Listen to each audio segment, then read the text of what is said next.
Vodafone India के बारे में आप सभी लोग जानते होंगे और आपने कभी ना कभी वोडाफोन की सर्विसेज को यूज़ किया होगा चाहे आपने सिम कार्ड यूज़ किया हो या फिर आपने यू ब्रॉडबैंड की सर्विसेज को यूज़ किया हो।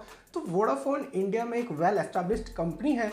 तो वोडाफोन इंडिया में 2007 में एंटर हुआ था। तब इंडिया में चलता था हच नेटवर्क, यानी कि हच का सिम कार्ड आपको याद हो तो वो चलता था। तब वोडाफोन ने 2007 में हच एसआर के जीवी में से हच नेटवर्क के 67% स्टेक को खरीद लिया और इंडिया में एंटर कर गया। और 2011 में एसआर के जो बचे कुछ स्टेक्स थे वो भी खरीद लिए। तो वोडाफोन मिलाकर 2011 में प्राइमरी ओनर बन चुका था, यानी कि उनके पास 74% के स्टेक थे इस कंपनी में। बाद में रिलायंस कम्युनिकेशन और पिरामल ग्रुप उन सभी ने स्टेक्स को बेचकर वोडाफोन इंडिया में से अपनी पार्टनरशिप को वापस खींच लिया। तब से वोडाफोन इंडिया में अकेले ही ऑपरेट करता है। तो बहुत काफ़ी बड़ा मेजर नेटवर्क है। और मैं आपको बताना चाहूँगा 2018 आते वक्त इंडिया में 21% market share Vodafone India group के पास में था। और तब तक वोडाफोन इंडिया में बहुत सारी सिटीज़ में ऑपरेट करते थे और वोडाफोन वाले बहुत अच्छी सर्विस भी प्रोवाइड करते थे। शायद से आपने जूजू वाली ऐड को भी देखा होगा। तो जूजू के वजह से उनका 4G नेटवर्क काफ़ी हिट हो गया था। तो एक टाइम पे मार्केट लीडर हुआ करता था वोडाफोन। और 2018 आते आते यहाँ पर इंडिया में बहुत सारी कंपनीज आ चुकी थी और पर उसमें से 3 मेजर कंपनी थी जो मार्केट को लीड करती थी, भारती एयरटेल, वोडाफोन एंड जियो। और 4th रैंकिंग पर आता था आइडिया।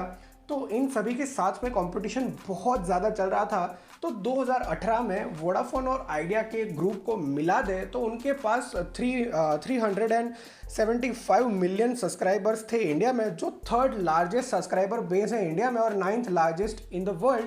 तो 2018 में उन्होंने एक जेवी फॉर्म किया, तो जिसका नाम था वोडाफोन आइडिया लिमिटेड।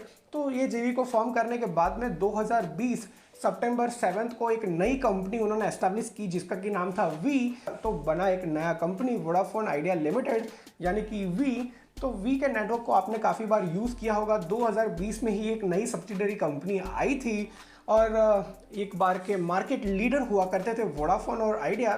तो 2020 आते आते यहाँ पर 3 मेजर प्लेयर बच चुके हैं इंडिया में टेलीकॉम सेक्टर में। तो वोडाफोन आइडिया एक हो चुके थे, यानी कि मर्जर होने के बाद एक कंपनी बन चुकी थी। फिर भारती एयरटेल और सबसे बड़ा नेटवर्क यानी कि जियो, जो कि आता है मुकेश धीरूभाई अंबानी की कंपनी के अंडर। तो जियो फिलहाल इंडिया में डिक्टेट करता है मार्केट को और भारती एयरटेल उसको कड़ी कंपटीशन दे रहा है।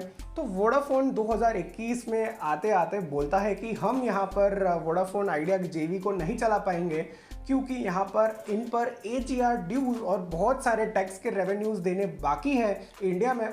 तो मैं एक मोटी फिगर बता दूँ तो आपको इसमें मिलेगा कि 1.5 लाख करोड़ रुपीस का बकाया है इन वोडाफोन आइडिया ग्रुप पर।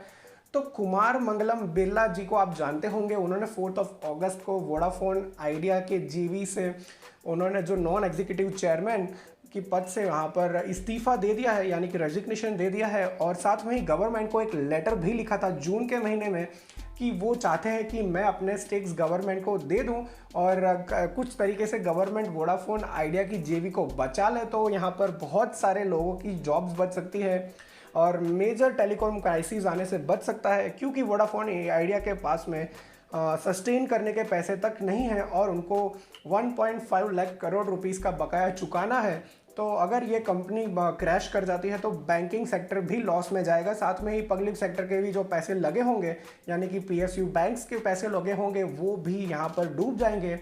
और मार्केट में ड्यूओपोली हो सकती है एयरटेल और जियो की, और जो कि इंडियन टेलीकॉम सेक्टर के लिए बहुत अच्छी बात नहीं है क्योंकि यहाँ पर ड्यूओपोली है। फिर वो लोग चाहे उस तरीके से प्राइजेस को मैनेज कर सकते हैं, यानी कि मैनिपुलेट कर सकते हैं।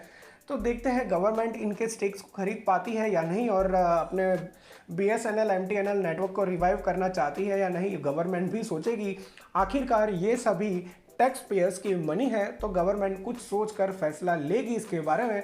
तो गाइज आपको क्या लगता है वोडाफोन आइडिया ग्रुप के बारे में? एक टाइम का मार्केट लीडर आज यहाँ पर डिफंक्ट होने की कगार पे खड़ा है, यानी कि वोडाफोन आइडिया ग्रुप का वी शायद से बंद हो सकता है इंडिया में और वोडाफोन ग्रुप इंडिया से वाइंड अप भी कर सकता है, ऐसी अपडेट्स निकल कर आती है। तो आपका क्या मानना है कि गवर्नमेंट को इंटरवीन करना चाहिए इनमें या फिर कुछ और तरीके से फंड्स रेज करने चाहिए वोडाफोन आइडिया ग्रुप को? सो आई होप कि आपको इस वीडियो से कुछ जानने को मिला होगा, कुछ सीखने को मिला होगा। सो गाइज बस आज की इस वीडियो में इतना ही। अगर ये वीडियो आपको अच्छा लगा तो इस वीडियो को लाइक करें, शेयर करें अपने फ्रेंड्स के साथ में, और हमारे यूट्यूब चैनल को सब्सक्राइब करें, और ये जो छोटा सा बेल आइकन है उसे ज़रूर से प्रेस करें ताकि मेरे वीडियो की नोटिफिकेशन आप लोग को मिलती रहे। अगर आपके कोई सवाल या सुझाव है तो आप मुझे नीचे कमेंट्स में या फिर इंस्टाग्राम और फेसबुक पर भेज सकते हैं।